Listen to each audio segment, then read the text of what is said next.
right, so we're off on another adventure with my lovely bride. We're going to take a long weekend, and so I thought I would do another style of fuel comparison, and we're going to do it between regular 87 unleaded, and on our return trip we're going to run super unleaded. Let's see what kind of mileage we can get.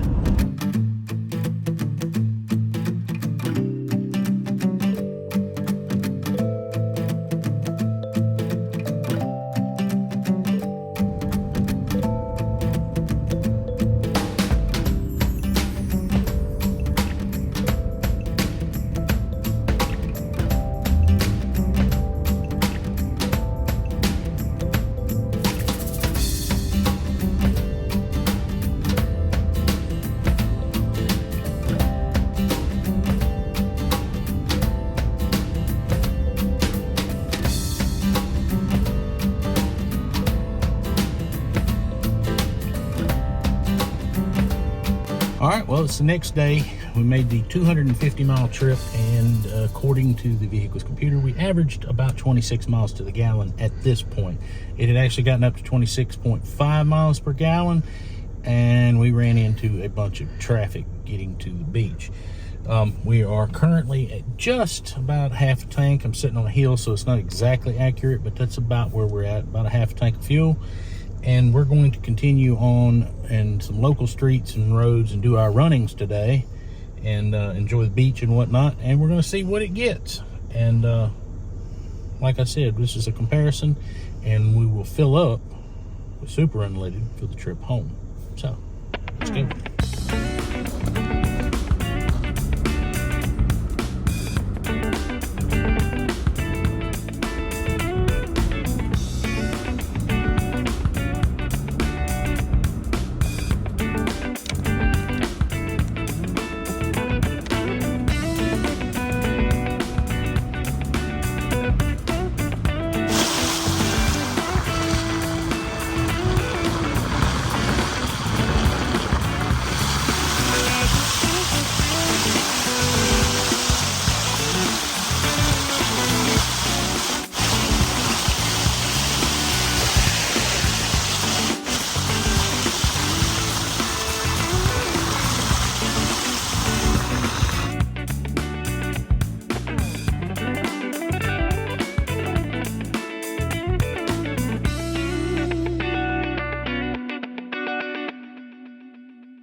All right, well, it is time to finally get some fuel. We are at 25.5 miles per gallon is what the computer has calculated.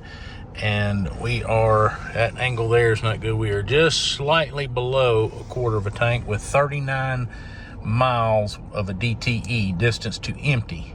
Which, if you're a Toyota owner, you know that a DTE of 0 still means that you probably have 2 to 3 gallons of gas left. A lot of people have complained about that, but that is a fail-safe to keep you from actually running out of fuel. So we're going to fill up. We are at a Shell gas station, and we're going to get the super unleaded and fill her to the top and finish our trip. We're still headed to the beach. We've been down here back and forth from my parents' house. This is our third day. So most of the driving we have done on the back end of this trip has been in town, 45 to 50 miles per hour and below. And the front end of the trip was all interstate. So let's go out here and get some fuel.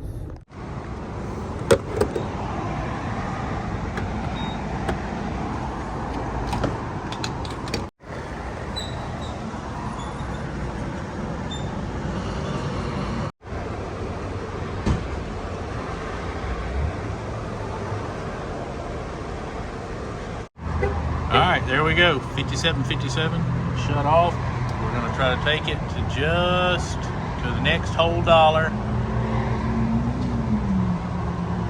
Not gonna keep cramming fuel in.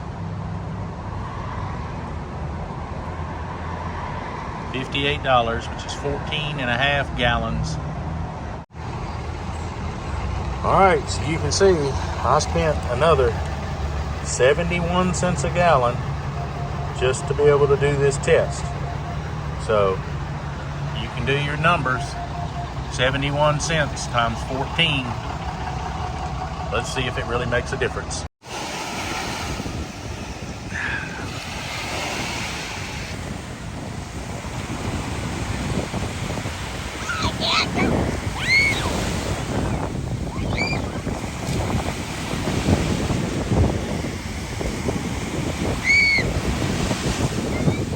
right, so we just reset the fuel mileage indicator back to 0. We're all filled up with super and we're headed home. All right, so we just pulled back home. We got back in from our trip and it was right at 250 miles. And when we actually got into town, it was still at 30.4 miles to the gallon. We had to stop at 2 different places and idle for several minutes at drive-thrus, and of course that will bring your numbers down. When we arrived at my parents' house, it was 26.4 miles per gallon was the average on the trip down.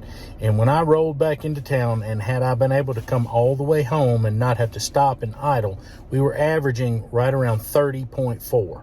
So that means that we were averaged about 4 miles to the gallon better on the super unleaded. So let's take a few minutes, let's crunch the numbers and see if running super unleaded will actually pay for itself with the extra fuel mileage.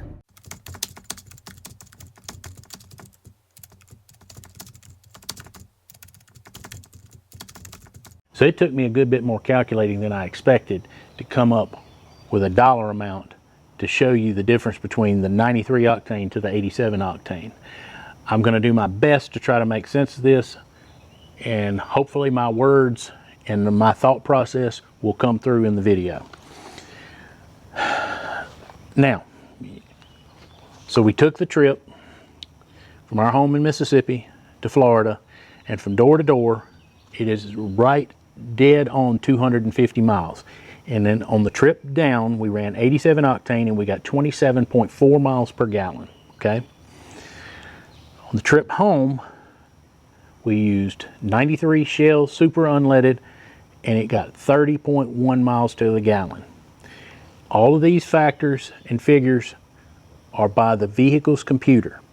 I drove the vehicle the same route down and the same route home, and the computer was recalculated to 0 when we left, and then on our return home we recalculated to the computer to 0 to factor the fuel mileage coming home.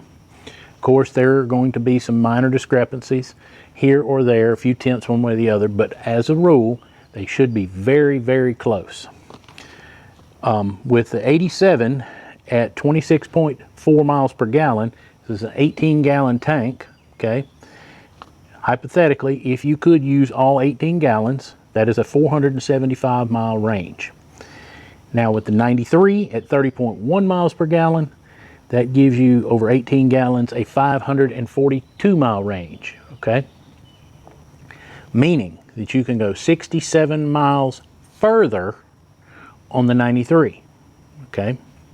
Now, based on what I paid for the fuel in Florida, if you were to fill the vehicle up at their current prices down there on 87, it came out to around $59.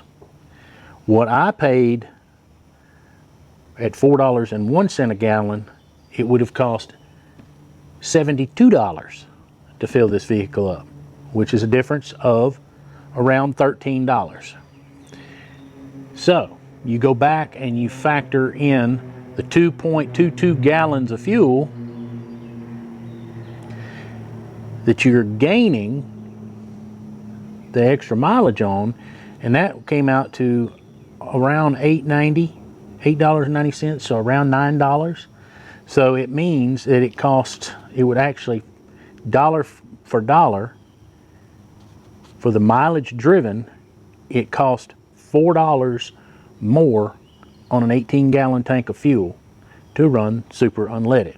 Now, I hope that made sense the way I explained it.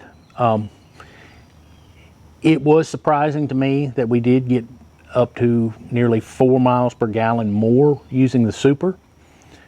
I expected 2, to be honest, and I got double of my expectations. So it pays to kind of test this stuff and actually see what it's like out there in the real world. And that's hence the name of my channel, Real World Garage. I want to know how things factor out in the real world, okay? The real world costs, the way it really plays out. So if you're on the fence and you're trying to decide between running the 87 octane or you're going to run the 93 octane, In my experience, it would cost me $4 more on an 18-gallon fill-up over the 87. All right, so if you don't think there's enough cost savings to use the 93 octane and you run the 87, but you're still using the additives and the fuel system cleaners, those things add up quickly. $5, $7, $10, and some even higher than that. By running the premium, Shell Premium, or a top tier super unleaded fuel, you're already going to have the advantage of having those cleaners already blended into the fuel. Is the 93 octane fuel worth the extra cost? I think it might be. Surprisingly enough, I think it might be. All right, so right here in the very near future, we're going to run and try a comparison between 87 to 89 octane and see what the differences are there. Also coming up in the very near future on the 21 Highlander, we have some maintenance videos coming up. It's time to service the transmission. It's time to change the spark plugs. So while I'm getting ready to do that, why don't you go out and watch another video coming on the screen right now.